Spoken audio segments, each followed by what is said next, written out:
बोलिए देवादिदेव एक जट श्री आदिब्रह्मादिनाथ भगवान की जय।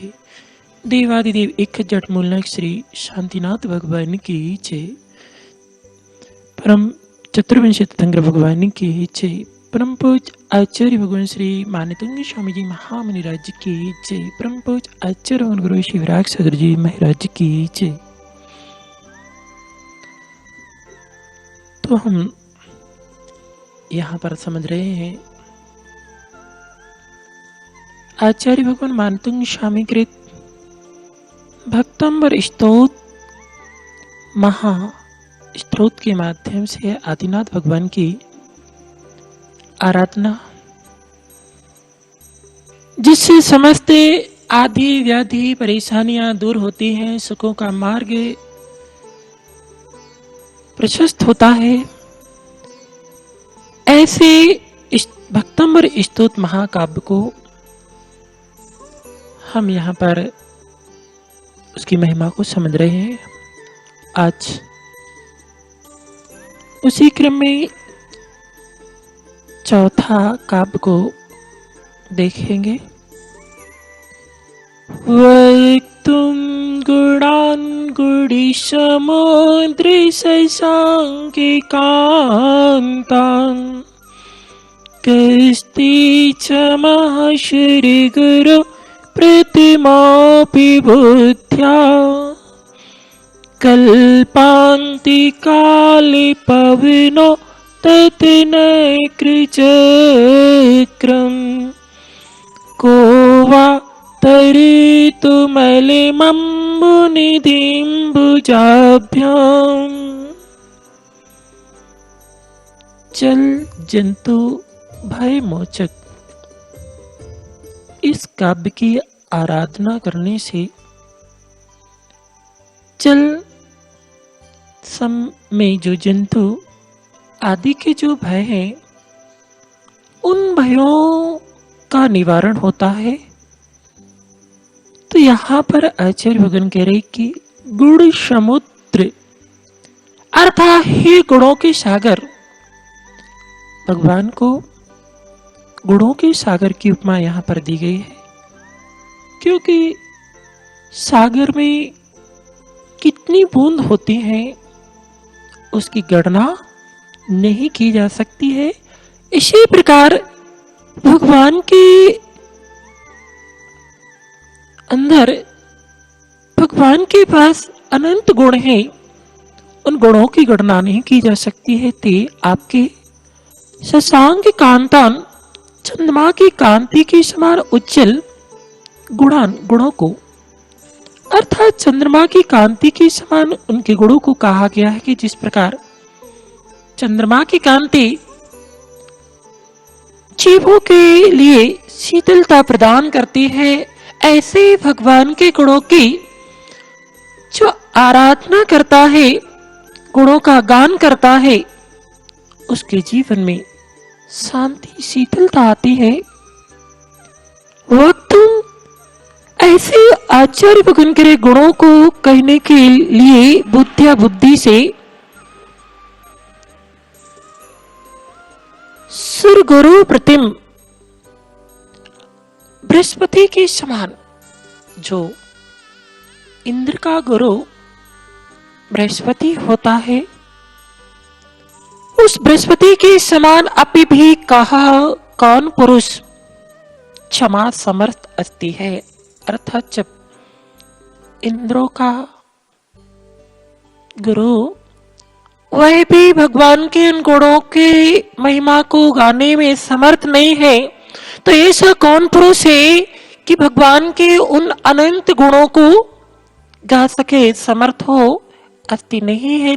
बात जैसे कल्पांत काल, प्रलय काल की प्रचंड पवनोदत वायु से कुपित नक्र चक्रम मगर मच्छों से परिपूर्ण अम्बुनिधि समुद्र को, समुद्र में अनेक प्रकार के मगरमच्छ हुआ करते हैं, ऐसे समुद्र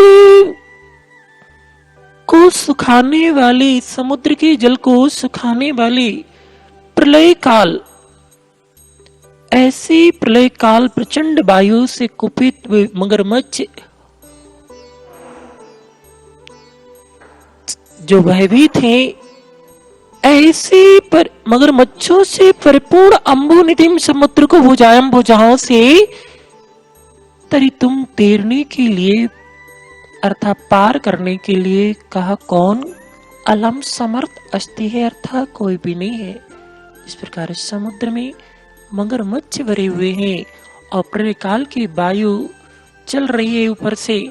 ऐसे भयंकर समुद्र को पार करने के लिए कौन समर्थ हो सकता है, अर्थात कोई नहीं हो सकता है। इसी प्रकार यहाँ पर आचार्य भगवान कह रहे कि हे गुणों के सागर, चंद्रकांति सम उज्जवल, आपके गुणों को कहने में बृहस्पति के समान कौन समक्ष है, अर्थात बृहस्पति भी आपके गुणों को कहने में समर्थ नहीं है।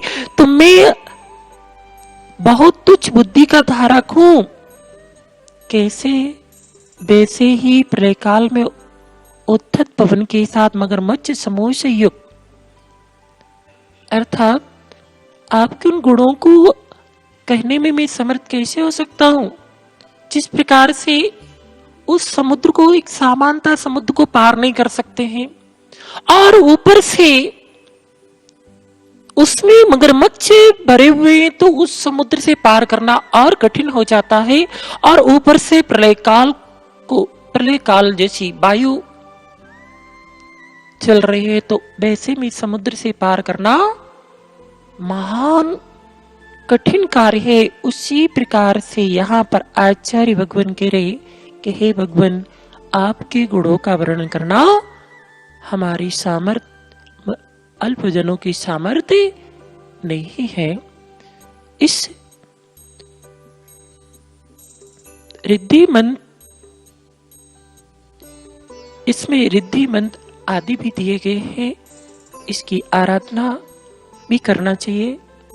ओम ह्रीं अर्हम नमो सभ्यो सही जड़ाणम, अर्थात ऐसे रिद्धिधारी मुनिराज जो सर्वावधि ज्ञान के धारी है, उन्हें नमस्कार हो। इस रिद्धि का विधिवत प्रशस्त भावों के साथ आराधना करने से समस्त प्राणी इसकी आराधना करते हैं, उसको जल जंतु संबंधी किसी प्रकार का भय नहीं होता है, वे भय से रहित होते हैं। अब 5वें नंबर के काव्य को और देखते हैं। सोहम तथापि तविभक्ति वसन्मुनि से कर्तुस्तुवं विगति शक्तिरपि प्रवत्ता प्रीत्यात्मवीर्यमविचार्य मृगेन्द्रं नावेति किं निजशिशो परिपालनार्थम। हे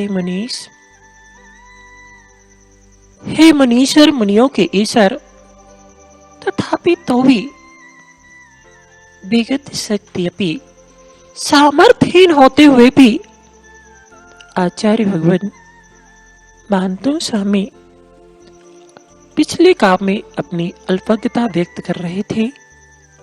अब आचार्य भगवान कह रहे हैं कि मैं असामर्थ्यहीन होते हुए, अर्थात मैं अपने आप को आचार्य भगवान असमर्थवान कह रहे हैं। असमर्थ होते हुए भी सा अहम, वह मैं अल्पज्ञ भक्ति वसात, अर्थात मेरी सामर्थ्य नहीं है, फिर भी भक्ति के वशीभूत होकर के तब आपकी स्तवम स्तुति को कर्तुम करने के लिए प्रवत्ता तैयार हुआ। मैं मानता हूं, जानता हूं मेरी सामर्थ्य नहीं है, फिर भी भक्ति के वश होकर के मैं आपकी स्तुति करने के लिए तैयार हुआ हूं। यथा जिस प्रकार से मृगी हिरणे वीर्यम अपनी शक्ति को अविचार नहीं विचार करके प्रीत्यात्मे आत्म स्नेह से, आत्मिक स्नेह से निज सो अपने बच्चों की परिपालनार्थम रक्षा के लिए किम क्या मृगेंद्रम मृगों के इंद्र सिंह के सामने ना आवेती नहीं आती है अर्थात आती है। जिस प्रकार हिरणी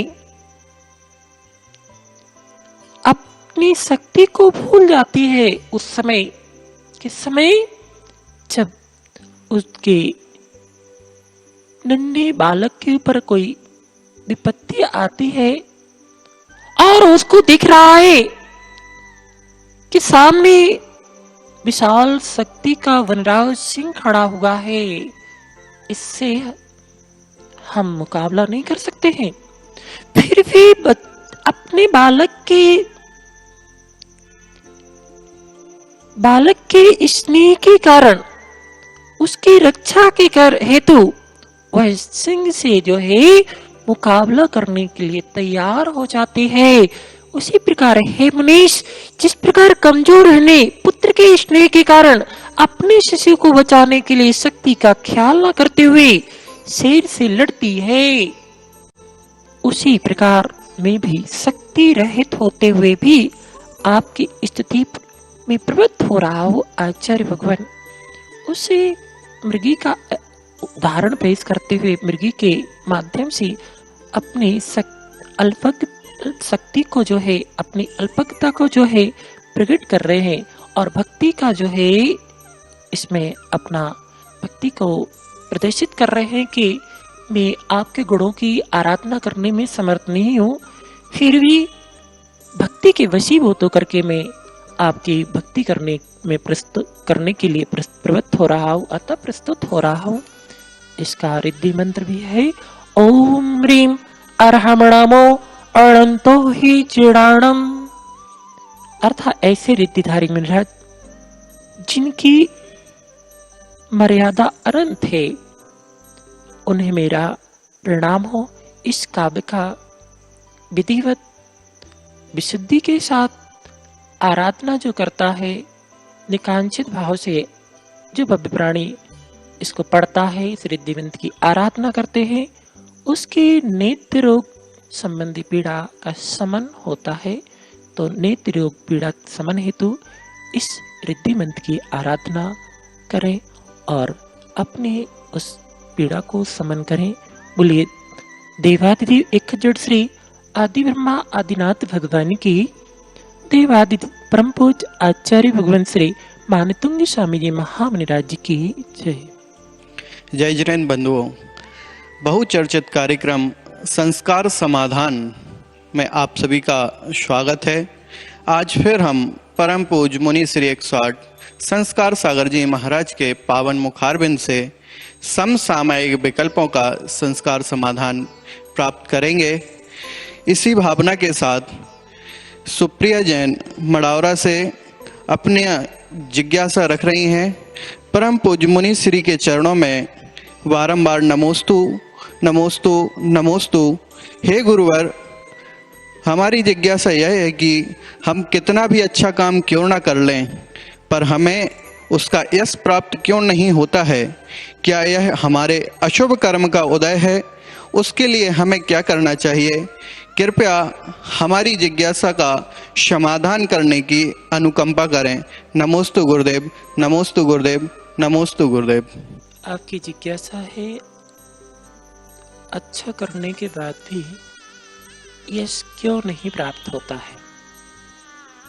पहली बात, हम अपने जीवन में कोई भी अच्छा कार्य करते हैं, हमें यश प्राप्ति की कामना नहीं होनी चाहिए, क्योंकि यश प्राप्ति की कामना से किया गया पुरुषार्थ, हमें उस पुरुषार्थ के माध्यम से जो फल की प्राप्ति होना चाहिए वो फल हमारे लिए प्राप्त नहीं होता है।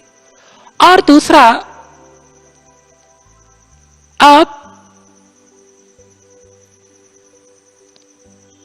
ये विकल्प तो हटा ही दे, इससे पुण्य क्षीण होता है क्योंकि बदले की भावना है। और सिद्धांत है कि ऐसा कीर्ति नाम कर्म का जब तक उदय नहीं है आप कितना भी कैसा पुरुषार्थ कर लें, आपको जीवन में यश प्राप्त नहीं हो सकता है। ऐसा कीर्ति नामक्रम का उदय है तो आप चाहें भी ना तो भी आपको यश मिलेगा। ऐसे बहुत सारे लौकिक दृष्टांत भी देखने में आते हैं कि एक व्यक्ति इतनी मेहनत कर रहा है, इतना पुरुषार्थ कर रहा है, फिर भी उसको यश नहीं मिल रहा है क्योंकि उसकी सत्ता में इस कीर्ति नामक्रम का उदय नहीं है। और एक व्यक्ति कुछ भी नहीं कर रहा है, फिर भी उसको यश मिल रहा है। इस नामक्रम की प्रकृति है और इस नामक्रम की वृद्धि हमारे पुण्य पुरुषार्थ से प्राप्त होती है, हमारे चाहने से नहीं मिलती है। अगर हमारे चाहने से अगर हमें ये सब प्राप्त होने लगे तो हर किसी को ये सब प्राप्त हो।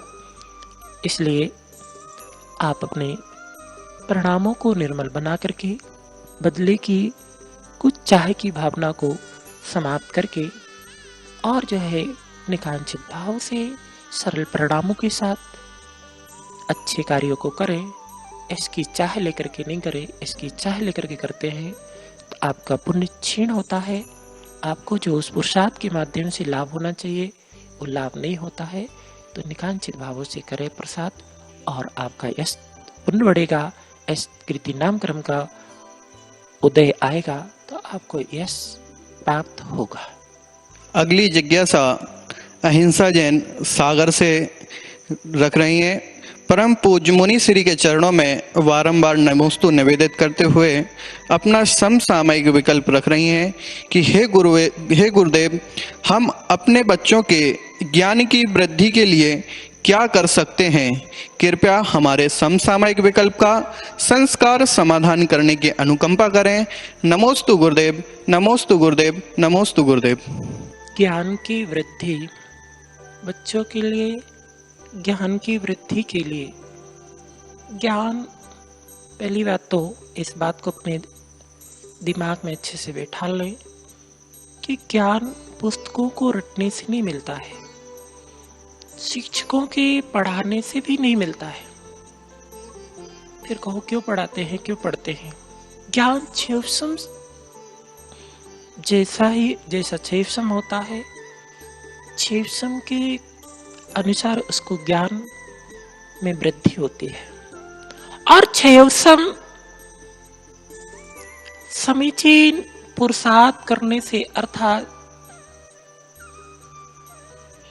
जिन वाणी की सेवा, ज्ञानी जीव जो ज्ञान से सहित है उनकी विनय और देव शास्त्र गुरु की भक्ति आराधना करने से पुण्य की वृद्धि होती है। और पुण्य की वृद्धि होती है तो क्षेपसम की वृद्धि होती है। जितनी जितनी विशुद्धि बढ़ती है उतनी उतनी क्षेपसम की वृद्धि होती है। और जितने जितनी विशुद्धि का ह्रास होता है, हमारे क्षेपसम का ह्रास होता है। तो बार बार पुस्तकों को रटते रहने से या बार बार आपको सामने वाला पढ़ा रहा है और आपका क्षेपसम नहीं है तो वो याद नहीं हो सकता। देखा भी जाता है कि स्कूलों में या कहीं पर भी सामूहिक क्लासेस वगैरह चलते हैं, उनको पढ़ाया जाता है। एक व्यक्ति का क्षेपसम तीव्र होता है तो थोड़े से में ग्रहण कर लेता है, याद हो जाता है।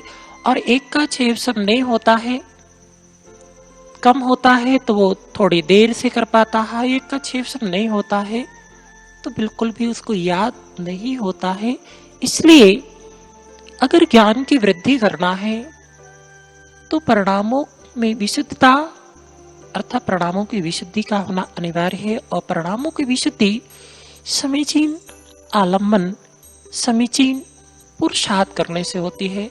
इसलिए बालकों को अच्छे संस्कार बचपन से देना चाहिए, धार्मिक संस्कार देना चाहिए, ताकि उसके अंदर में धर्म और संस्कार रहेंगे, विनय आदि गुण रहेंगे, विनय गुणियों के प्रति विनय आदि रहेगी तो उसकी विशुद्धि में भी पुण्य की वृद्धि होगी और विशुद्धि में विशुद्धि बढ़ेगी तो विशुद्धि बढ़ेगी तो उसका ज्ञान का विकास सौम्य होगा। तो ज्ञान का की वृद्धि करना है तो विशुद्धि का प्रसार था। बच्चों को बचपन से अच्छे संस्कार और धर्म की शिक्षा आदि धर्म के मार्ग पे बढ़ने के लिए जो है उनको प्रोत्साहन देना चाहिए, धर्म के मार्ग पे बढ़ाना चाहिए, ताकि उसका पुण्य बढ़े, क्षेम बढ़े, तो ज्ञान की वृद्धि सौम्य उसको होगी ही होगी। अगली जिज्ञासा अनेकांत जैन मुंबई से रख रहे हैं। परम पूज्य गुरुदेव के चरणों में बारंबार नमोस्तु निवेदित करते हुए अपनी जिज्ञासा रख रहे हैं कि गुरुदेव, जैन दर्शन के अनुसार अकाल मरण होता है या नहीं होता है, एवं जिन भी जीवों का अभी महामारी के समय कोरोना से संक्रमण के बाद मरण हो रहा है, वह आयु पूर्ण होने के बाद हो रहा है या फिर अकाल मरण हो रहा है? कृपया कर हमारी जिज्ञासा का समाधान करने की अनुकंपा करें। नमोस्तु गुरुदेव, नमोस्तु गुरुदेव, नमोस्तु गुरुदेव। अकाल मरण होता है या नहीं होता है? तो अकाल मरण को हमारे जैन दर्शन में स्वीकार किया गया है। अकाल मरण होता है, कैसे होता है?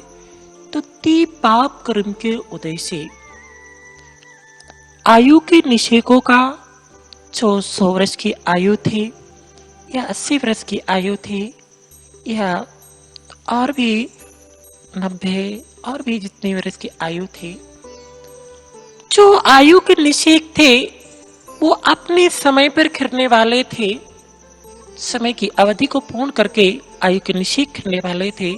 तो पाप कर्म के उदय से ऐसे बाह्य निमित्त उसको प्राप्त हो जाते हैं जिससे वो आयु के निषेक शीघ्रता से खिर जाते हैं, जिसको बोलते हैं अकाल मरण। उदाहरण के रूप में एक पात्र है, कोई यानी कि मिट्टी का घड़ा है और उस घड़े में छोटा सा छिद्र है, छोटा सा छिद्र, उससे एक एक बूंद निरंतर बाहर हो रही है। तो उसकी एक मर्यादा है कि इतने समय बाद वो पानी पूरा उससे निकल जाएगा। और उस मटके में कोई जाकर के पत्थर आदि मार दे तो उस मटके का पानी शीघ्रता से बाहर हो जाता है। उसी प्रकार इस जीव ने पूर्व भाव में जो आयु कर्म का वंद किया था, आयु के निषेकों का संग्रह किया था, वो अपनी समय अवधि पर जो है, जैसे 100 वर्ष की आयु के निषेक का संग्रह किया तो 100 वर्ष में वो जो है खिरने वाला था। अगर पाप कर्म का उदय आता है, पाप कर्म के उदय से उसको एक्सीडेंट, महामारी या बुद्धि को मति हो जाती है, ऐसी उसकी कर्मानुसार बुद्धि हो जाती है कि अपने हाथों से अपघात कर लेता है, उसे अकाल मरण कहते हैं। तो अकाल मरण जीव का पाप कर्म के उदय से होता है।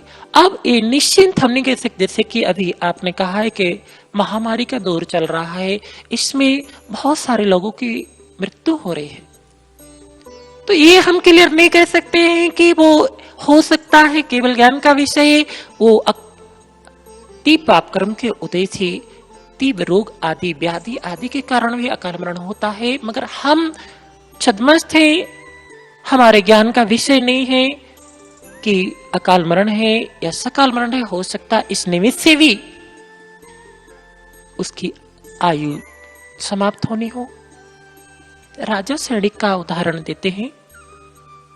राजा सैनिक ने पूर्व पहले जिस समय विपरीत पुरुषार्थ अर्थात यशोधर महामुनिराज के ऊपर उपसर किया था और उस समय उसने आयु का बंद किया था, आयु का अपकर्षण पड़ा था, तो उसने उस विपरीत रूप पुरुषार्थ के माध्यम से ऐसे महान घोर मुनिराज के ऊपर उपसर्ग के माध्यम से 7वें नरक की 33 सागर की आयु का बंद किया था। और फिर उसके बाद उसने पुरुषार्थ किया भगवान महावीर स्वामी की भक्ति आराधना की सम्यक को प्राप्त चाहे एक सम्यक दर्शन को प्राप्त कर लिया जो कभी छूटता नहीं है, और भगवान की ऐसी भक्ति आराधना की कि भगवान के चरणों में केवली तीर्थंकर केवली भगवान के चरणों में तीर्थंकर प्रगति का बंद कर लिया। तो एक कर्म सिद्धांत है कि आयु का बंद होने के बाद में फिर उसको टाला नहीं जा सकता, उसको समाप्त नहीं किया जा सकता है। अपने पुरुषार्थ से उसमें अपकर्षण उत्कर्षण अर्थात हीनादिकता कर सकते हैं, मगर उस आयु को नष्ट नहीं किया जा सकता है। तो फिर उसने समीचीन पुरुषार्थ किया। तो लोग ऐसा कहते हैं कि उसी का बेटा कुड़िक जब उसके पास आया तो उसने कहा हमारे लिए और यातना देगा, तो उसको कैद करके रखा गया था। तो ऐसा बताते हैं कि उन्होंने अपने सिर को जो है उसे गाल दिया या गिर गया घबरा करके और मृत्यु को प्राप्त हो गया। तो एक कर्म सिद्धांत है कि पूर्व आयु का बंध होने के बाद यह जीव का अकाल मरण नहीं होता है।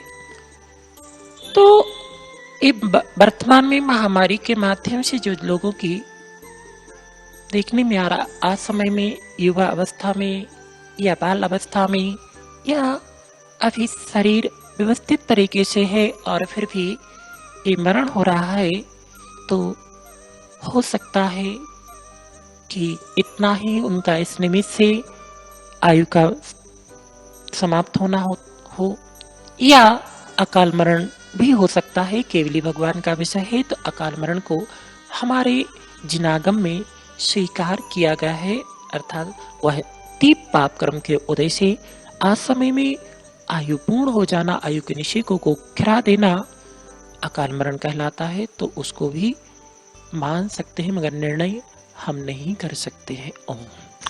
अगली जिज्ञासा श्रेयांश जैन बबीना से रख रहे हैं।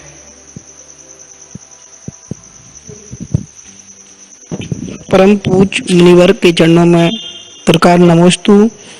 मैं निवेदित करते हुए अपनी जिज्ञासा समाधान रख रहा हूँ कि गुरुदेव, संसार में दुख का कारण क्या है? कृपया हमारे समीचीन विकल्प का संस्कार समाधान करने की अनुग्रह करें। नमोस्तु महाराज जी, नमोस्तु नमोस्तु।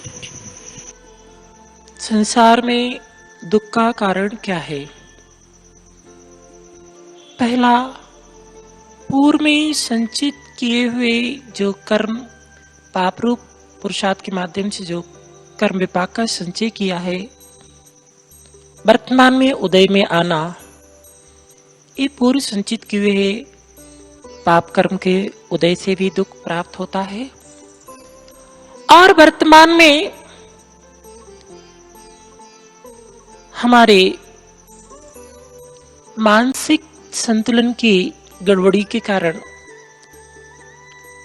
मानसिक संतुलन जब बिगड़ता है, तीव्र संक्लेशता आदि रूप परिणाम होते हैं। और जीव जो है अपनी बुद्धि से भ्रमित हो जाता है, बुद्धि उसकी भ्रमित हो जाती है, तो सुख और दुख की कल्पनाएं करने लगता है। पदार्थ पर वस्तु न सुख भूत होती है न दुख भूत होती है। वही वस्तु हमारे साता कर्म के उदय से सुखभूत होती है, वही वस्तु हमारे असाता कर्म के उदय से दुखभूत होती है। हमारी मानसिकता, सोच और कर्म का उदय होता है। तो दुख के कारण है पाप रूप प्रवृत्ति में लगना, अर्थात धर्म पुरुषार्थ को नहीं करना। धर्म पुरुषार्थ करेंगे, स्वभाव रखेंगे, प्रणाम निर्मल होंगे, तो 10 करणों में एक करण संक्रमण भी है। अर्थात अगर कोई व्यक्ति अच्छे साम भाव से बैठा है, विशुद्ध भाव से है, सहित है और बुद्धि पुनरूप पुरुषार्थ में लगा हुआ है, कर्म का विपाक सत्यांश से अगर कमजोर है, तो अपने पाप कर्म के सत्यांश को पुनरूपी संक्रमित कर सकता है। और ऐसा भी होता है कि पाप में प्रवृत्ति में लगा हुआ है, तीव्र संक्लेश में परिणाम से सहित है और उसकी सत्ता में पुण्य का द्रव्य था वो उदय में आ रहा है, तो ऐसे समय में वो पुण्य का द्रव्य पाप रूप संक्रमित भी हो जाता है। तो हर समय अगर हमें दुखों से निजात पाना है, दुखों से दूर होना है, दुखों से बचना है, आगे भविष्य में दुखी नहीं होना है, तो सच्चे देव शास्त्र गुरु की सच्चे मन से विशुद्ध भावों के साथ, निकांचित भावों के साथ हमें उनकी आराधना करना है, भक्ति करना है। अच्छे परिणाम प्रत्येक प्राणी मात्र के प्रति मैत्री भाव, सुखी दया आदि के परिणाम रखते हुए हमें अपने परिणामों को निर्मल बनाए रखना है, क्योंकि ये सारी की सारी क्रियाएं एकमात्र पुण्य वृद्धि के लिए ही होती है। किसके लिए होती है? पुण्य वृद्धि के लिए होती है। तो अब पुण्य वृद्धि के लिए होती है, वो सबकी क्रियाएं कार्यकारी तभी होती है जब हमारे भाव विशुद्ध होते हैं, निकांचित भाव से हम करते हैं। तो निकांचित भाव से देव सद्गुरु की आराधना करने से पुण्य की वृद्धि होगी, और पुण्य की वृद्धि होगी तो आपके दुखों का अंत होगा। आप भयभीत रहें कि दुख दूर हो जाए, विपरीत पुरुषार्थ करें, यहाँ वहां भटके तो दुखों से निजात नहीं पा सकते, दुखों से बच नहीं सकते हैं। आप समीचीन पुरुषार्थ करें, भगवान की निकांचित भाव से विशुद्ध परिणामों के साथ भक्ति आराधना करें, तो आप दुखों से बच सकते हैं और आगे भविष्य में भी सुखी रह सकते हैं। ऐसा भी देखा जाता है जिसके अंदर में साम परिणाम है, तीव्र असत कर्म का उदय आया है और उनके ऊपर दुख का पहाड़ टूट रहा है, या उनको दुखी करा जा रहा है, दुख दिए जा रहे हैं, फिर भी साम भाव से मिजाज के ऐसे कई उदाहरण हैं। श्रावक का भी है, सेठ सुदर्शन का, और भी बहुत सारे ऐसे सेठ श्रावकों के हैं, श्रावकाओं के हैं कि ऐसे असत कर्म में भी उन्होंने साम परिणाम रखे, और जो है साम परिणाम रखे तो उसके कारण से उन्होंने उन दुखों को शांति के साथ सहन किया, उसको दुख नहीं माना, अपने कर्म के उदय में हंसते रहे और अपने चिंतन को, अपने परिणामों को समीचीन बनाते रहे, तो उन दुखों से वह दूर हो गए। तो दुख के मूल कारण जो है पाप है, पुरुषार्थ है, संक्लेशमय परिणाम है। इन सारी चीजों से, विकल्पों से, टेंशन है, ये पाप के हेतु है, इन सब से बचें तो जीवन में जो है सुख की प्राप्ति होगी, दुखों से निजात होगा। ओम। इसी प्रकार समस्त समसामयिक विकल्पों का संस्कार समाधान परम पूज्य मुनि श्री के मुखारबिंद से प्रतिदिन किया जाता है।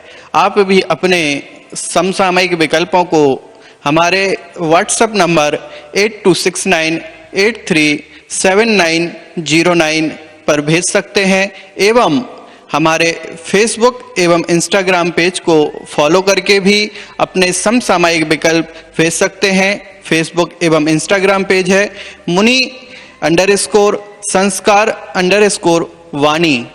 इस पेज को फॉलो करके एवं यूट्यूब पर हमारे चैनल को मुनि संस्कार वाणी के नाम से फॉलो करके उस पर भी अपने समसामयिक विकल्पों को भेजकर अपनी समस्त विकल्पों का समाधान परम पूज्य मुनि श्री के मुखारबिंद से प्राप्त कर सकते हैं। जय जिनेंद्र।